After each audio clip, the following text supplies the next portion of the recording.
Hello guys and welcome to today's video. Today we're going to be talking about something that's pretty simple and straightforward, but it's something that I see quite a lot within the community, which is this idea of like, why is the game feel so unfair? Because I hear a lot, like in response to like everything, almost everything that happens in this game, the response is, wow, fair and balanced behavior. Wow, fair and balanced. Wow, fair and fun gameplay. Like people have this negative perception that the game is not fair, and I'm not saying that's not true, but what I am saying is that there is a reason for that feeling, and we're gonna dive into why that feels that way and like how fair or not fair the game is, and like I said, where that feeling comes from. So first, I think I wanted to what my end goal for today is to visualize this for you, because like obviously like I feel like visualizing it helps to better understand this stuff. So I'm going to visualize it for you. So in reality, in reality, I would say, and this might be a hot take, I would say that 90% of DBD is a fair game. 90% of everything, like the maps, the killers, the perks, 90% of these things are fair. If you take a look at this is a kind of the typical agreed upon tier list, based on like I've been watching like Tofu, I've been watching Ots, I've been watching a lot of different top players and like what they think of the tiers of the characters right now, and this is kind of the general consensus. And if you look in terms of any game, it doesn't have to be Dead by Daylight. It could be fighting games. It could be MOBAs. Like you want most of your characters in this middle section. So this ideally you want them all to be an A and B tier. But we do have a lot of people in C, and that's where it kind of goes off the rails a little bit. But like this center section is where you want most of your characters. You don't want a lot of people in S tier. You don't want a lot of people in like the D and C tier. But most of the characters in the game are in the center zone right here, this little center area. And that's what you want. And this goes for everything in the game. This literally goes for everything in the game. This goes for like items and that sort of thing. Like, but this is, like I said, this is 90%. 90% of the game is mostly fair and balanced. Because in reality, this is how most people like make their tier list, right? They just say S tier, ba-da-da-da-da, A tier, ba-da-da-da-da, B tier, ba-da-da-da, C tier. And they do this for survivor perks. They just do this for killers. They do this for items. And this is like, I'll let you know right now, this is not visually accurate to how these characters are powered, because the 10% when things aren't fair, the 10% where these things are like way too powerful or way too weak, is not being visualized by this. It's not being visualized by like tier lists and like even just people's auditory statements. So I have another example for you that helps better visualize why this game feels unfair. So if you look here, I have scratched together a random assortment of killers and survivor perks, and a lot of these of which have very frequently been talked about. So right here, if you don't know what this is the Chrysler Building. This is a skyscraper. So I want you to visualize here that let's go ahead and make the top of the skyscraper, the tip top of the skyscraper. Let's make that like S plus tier. Like this is S plus tier up here. Whereas the bottom, the very, very bottom, we'll make like F tier. Like you got a bad grade, F. Down here, F minus. Make it even worse, F minus. So like the bottom floor of the skyscraper is like F minus, but the tip top is like S plus. So let's go ahead and start on the killer side, because that's the one I can more reputably report on, since that's what I play more. Nurse is up here. Nurse is definitely going to be up here in the observatory. She's just chilling. She's probably the best character in the game. A lot of people are starting to argue that maybe Spirit is, but I think the ability to just literally go through walls and God tier Nurse is still like probably the best thing in the game. But she is up here in the observatory. Spirit's not too close or not too far behind her. But she still can't phase through objects, so she's down here and like the big sweets, the nice stuff over here. And this is where I wanted to draw your attention, because we're not going to go too in depth, because we're not making a tier list. We're just kind of trying to visualize why the game feels unfair. The game feels unfair because here are some of the next contenders, like Blight, Hag are kind of like the next two. It's hard with this one because she can snowball so heavily that it puts Blight to shame. But Blight kind of performs better on average just because of his high movement. I still think she's probably better because she can snowball like crazy. But here's where I want you to notice the difference here. So Hag is a very slow killer, but once she gets a web of traps going, there's quite literally not much you can do in terms of counterplay. But she's like down here. She's like down here. She's like in this floor. Like she's not even in that top segment over there. And then you have like Blight. Blight's pretty close. Like they're probably on the same floor, just chilling. He might be stuck in his office cubicle, but he's up there. And then Freddy, pre-nerf. Freddy's pretty obnoxious. He's probably the floor below them. Because he, despite having all these powers, is not consistent. Pyramid Head, contrary to popular belief, very hard to control. Very hard to learn killer. But is still strong because he can hit through solid objects. He's probably hanging out with Fredward on that floor. Having a nice talk about murdering teenagers at the water tank. But this is where it gets even worse. So let's take like Bubba, who I would consider like good, but just doesn't have the map mobility. He's like down here. And these are still good, mind you. Like these are still like good characters. These are still good characters. Bubba is a good character after his improvement that he got this year. Look how far away from Nurse he is. I'm kind of like spoiling it, but look how far away from Nurse he is. I would consider like this, like this.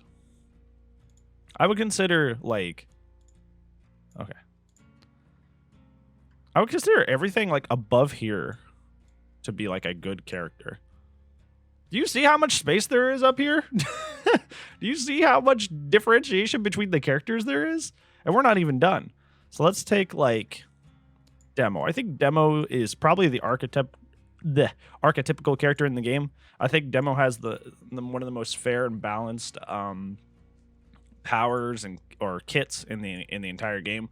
He has mobility with his portals, but he has to put them down. He has anti-chase with his shred. He has zoning with his shred, but the shred doesn't insta down or do anything crazy. So he's like the average killer. Like he has.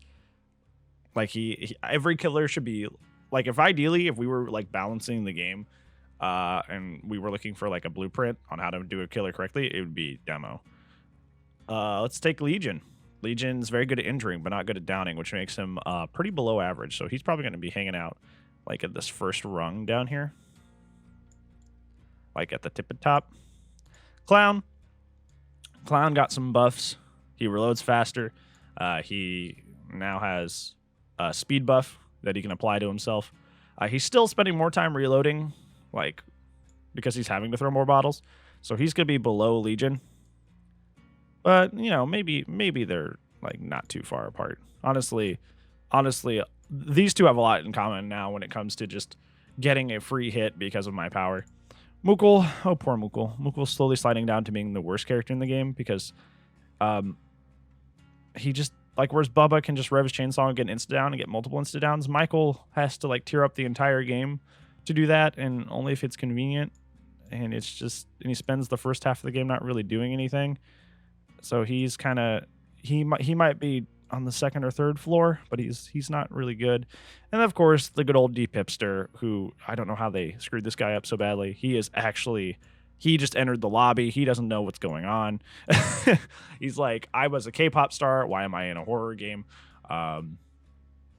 Yeah. So I want you to visually look at this. We're going to scroll here. I want you to visually look at this. Everything above the yellow line, remember, everything above the yellow line is, I would consider, a good character. Look at the disparity between these characters. Look at this disparity between these characters. Just even in the good characters. Like, look at that. Look at how much space is between them. There is a lot of space between these things. So that's why it feels so like crazy and unfair when you're when you fight a demo, you're like, wow, this feels like I don't hear a lot of people complain about fighting Demogorgon, right? And a lot of people don't have this stigma of, oh man, I have to fight a Demogorgon. People definitely have a stigma about fighting Spirit. Because look visually.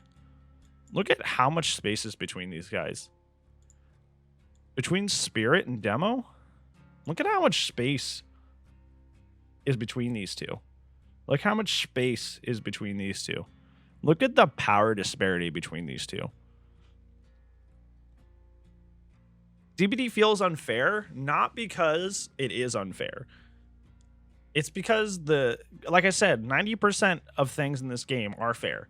90% of the game is actually fairly well balanced. But there's a huge disparity for that other 10%. Spirit strength versus Demo's strength, it's not even a contest, dude. Like she blows him out of the water. There is no contest between these characters. Like, it is very, very obvious that she is leagues better. Not just slightly better, but leagues better than Demogorgon. So like, let's return to our other image. So let's take a look at this archetypal tier list that we had earlier. So let's visualize it compared to the distance here. So on this, they put Demogorgon at B tier, and Spirit's up here as the second. Does that seem like they're very far apart? Like, it doesn't seem like there's a big difference between these guys, because, well, Demo's the second of his B tier, and Spirit's the second of the S tier. So they're both really good characters, right? And while that may be true, look at how much difference there is between their powers. Like, when you visualize it this way. Because this is how it actually is. At least in my opinion. This is how it actually is. There's actually this huge disparity between these powers. And that's why DBD feels unfair. And that's why it feels like so oppressive when you fight someone like Spirit. Is because it's not only that their power is good, it's that much better than the average killer, which is like Demogorgon. And what makes playing somebody like Michael or Trickster feel even worse, because they've barely entered the building. They've barely entered the skyscraper compared to like Nurse and Spirit hanging out near the top. Now, this is not just a killer issue as well, because this is like a pervasive game issue as well. This is a pervasive game issue. We can do maps with this too, but I'm going to stick to the gameplay, the powers and perks and stuff aspect of it today. So this is also why Survivor feels as oppressive as it does, or fighting survivors. Ugh. This is why playing killer feels oppressive as well, because something like Dead Hard is chilling up here. Something like Decisive Strike, even after the nerf, it's hanging out up here. Object, oh boy, Object hanging out up here. We'll put that like in between here. But like, if you want to take like Borrowed Time, suddenly you're starting to get a little bit lower. Iron Will is really good, but not nearly as good. We'll see after Lucky Break gets added, or the change to Lucky Break. Breakable will probably be in between. But you start going to like Inner Strength, and you're like, you're good, but you're like down here. Head On, it's fun. You can get saves with it, and it stuns the killer, but it requires a lot of positioning. Bond's really good. I'd probably put it like slightly above Inner Strength, maybe.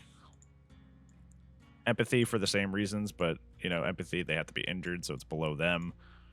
Desperate Measures requires the team to be doing badly to get effects, but is still helpful. Let's see, Adrenaline, you may not even get value out of it, because you may be healed, but it's still good.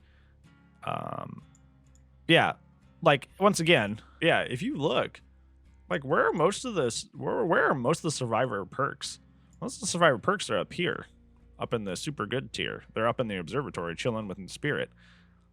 But like, most Survivor perks, and this is even the lot of them. I've only just picked a few that are just like good but not terrible. Like most survivor perks are like down here, like in this section. Most survivor perks are here in this section here. That's crazy. So that's why you only see like these 6. This is why you always see these 6. This is why you always see these 6 perks. Because look at how much of the perks exist in this zone. Like look how much of the perks exist in this zone, where they're barely above the average or they're definitely below average. When you have so many like strong S tier perks, why would you run anything else? And that's why the game feels oppressive. That's why the game feels unfair, because like you can see this. Remember this yellow line right here, this yellow line that we have. Remember this yellow line right here. Anything above it is like above average. So we have a lot of perks in this white bracket here. And now there will be more down here. There's just a ton of survivor perks. So I do not want to add that many to this picture. But most survivor perks are in this little bracket here. And there's not a whole lot that are above average. There's not a whole lot that are, you know, like they all hang out in this zone. But look at how many are above the white bracket. Look at how many are up there and are just super strong. It's because the 10%, like, while 90% of the game is fair, the 10% that aren't are like way apart from the rest. Way apart from the rest. They are way apart. So why would you not play those? And that's why you see those so much. And this is why the game feels as unfair as it does. This is why the game feels as unfair as it does, because this is the power box here. This is the power box. This is the sweaty try hard I want to win box. This is the sweaty try hard I want to win box. So that's why you see a lot of this in the game. This is why you see a lot of this in the game. Because do you want to be down here where everything's kind of and barely above average and there's a lot of stuff below average? Or do you want to be up in the winner box where everything is just so strong that it's so far apart from everything else? And that is why the game feels unfair, because comparatively, this isn't a lot. Like, look, like how many killers do we have down here? And this isn't even all the killers. This is just a select few. 1, 2, 3, 4, 5, 6, 7, 8, 9, 10. So there's a lot of killers that are above average that are fine. Like you could play any of these guys and you would probably do well in most of your matches. But look at how much better these guys are. Yeah, you could run like Bond Desperate Measures will make it and do like a big health like savey build. But what if you just run Dead Hard DS Unbreakable Iron Will? Because you look at how much better they are. They're not just a little bit better, they're a lot better. So you would probably win more matches and get more blood points. So that's why DBD feels unfair and feels not fun, because those things are not just better, but too much better. And the things that are bad are way too bad. So it feels like it's this big disparity. There's too much disparity. I think that's the word I want to use. There's too much disparity between usable perks, usable killers, versus ones that you will struggle with. But yeah, hopefully this has helped you visualize exactly why the game feels unfair. It's not that the game is actually just this big unbalanced mess. It's just that, you know, these things up here are really oppressive and really are that far apart. Spirit is just in a different universe than like poor Mukul Myers down here. Like they are literally on like almost a skyscraper apart, and that's why that feels that way. So two takeaways I want you to take away from this. I don't want you to feel like the game is this big unbalanced mess, because it's not. Most of the game is relatively balanced. But also don't say that the game is perfect and the balance is great, because it has a lot of stuff that's just way too strong, and there's no reason not to play things that are not objectively crazy overpowered in a game about fighting each other, right? But yeah, I think that's it for me. Thank you so much for listening. Hopefully this was helpful. Hopefully this helps you put some things in perspective. And I'll see you when I see you, bud. Goodbye.